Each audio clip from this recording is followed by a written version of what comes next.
நண்பர்களுக்கு இனிய காலை பசுமை வணக்கம்ங்க. இப்போ பார்த்தீங்கன்னா நம்ம இயற்கை முறை விவசாயம் செஞ்சிட்ருக்குறோம்.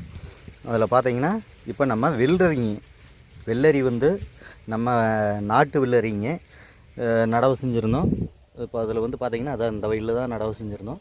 அதுக்கு அடுத்த வயலில் அடுத்த இளம்பட்டை நட்டுருக்கோம். இப்போ பார்த்திங்கன்னா இன்றைக்கி அறுவடை செஞ்சு இங்கே பாருங்கள், அப்படியே தளன்னு எப்படி தெளிவாக இருக்குது பாருங்கள். நஞ்சு இல்லாத வெள்ளரிங்க. ஏன்னா இதெல்லாம் பார்த்திங்கன்னா இந்த புழு தாக்கம் நம்ம இயற்கை முறை விவசாயினால ஒரு சில இடத்துல இந்த பூச்சி தாக்குதல் அந்த ஓட்டா சொத்தை எல்லாம் இருக்குங்க. இதை பாருங்க எவ்வளோ பிஞ்சு அப்படியே தளன்னு இருக்குது பாருங்கள். ஃப்ரெஷ்ஷாக அறுத்து வச்சுருக்கிறோம். இது நம்ம நுகர்வோர்களுக்கு நஞ்சு இல்லாததை எல்லாத்துக்கும் நேரடியாக நம்ம கொண்டு போய் சேர்த்துறதுக்காக இருக்கிறோம். அதனால் தேவைப்படுவோர் நம்மளை தொடர்பு கொள்ளலாங்க. நம்ம நேரடியாக எல்லாத்துக்கும் டெலிவரி கொடுக்குறோங்க.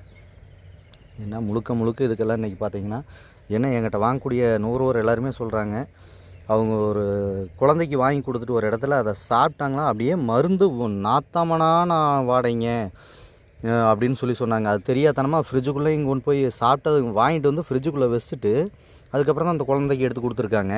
சாப்பிட்டு பார்க்கலாம் அந்த ஃப்ரிட்ஜே பூரா வாடையாக அடிக்குதுங்கிறாங்க. அவ்வளோ சுமல் வருதுங்க. என்னங்க இவ்வளோ பாய்சனாக கொடுப்பாங்க, இப்படியெல்லாம் குழந்தைகளுக்கு நம்ம வாங்கி கொடுக்குறோம், எல்லோரும் சாப்பிட்றோம், அதுக்கு இப்படி ஒரு விவசாயி இப்படி தான் பண்ணி கொடுப்பாங்களா அப்படின்னு என்னை கேட்குறாங்க. அதுதான் சொன்னாங்க, எனக்கு இதுதான் உலகங்க போயிட்டுருக்குது, அதனால் அதை நம்ம யாரையும் மாற்ற முடியாது, நம்ம தான் மாறிக்கணும், நல்ல பொருள் நம்ம உற்பத்தி பண்ணி கொடுக்கணும் அப்படிங்கிற எண்ணம் விவசாயிகளுக்கு வந்தால் மட்டும்தான் எல்லோரும் நல்லா இருக்க முடியுங்க அப்படின்னு நான் அவங்ககிட்ட ஒரு விளக்கம் கொடுத்தேங்க. ஏன்னா அவங்க ரெகுலராக என்கிட்ட வருஷம் வாங்குவாங்க. இந்த வருஷம் நான் என்னுடைய வெள்ளரி பார்த்திங்கன்னா கொஞ்சம் லேட்டாகிருச்சு. அதனால் வந்து நான் கொண்டு போனப்போ அவங்க இப்படின்னு சொன்னாங்க. முந்தானத்துக்கு ஏன்னா முந்தானத்து தான் ஒரு 10-20 காயாட்டம் அறுத்தேன், கொண்டு போக முடியும் அப்படின்னு சொன்னாங்க.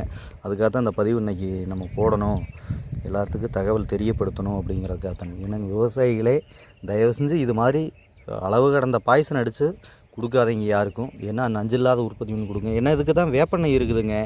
வேப்பெண்ணெய் அடிச்சிங்கனாவே பூச்சி தாக்குதல் குறைஞ்சிக்கும். ஏன்னா கொஞ்சம் சொத்தை வரும், இருந்தாலும் நம்ம தவிர்க்க முடியாது.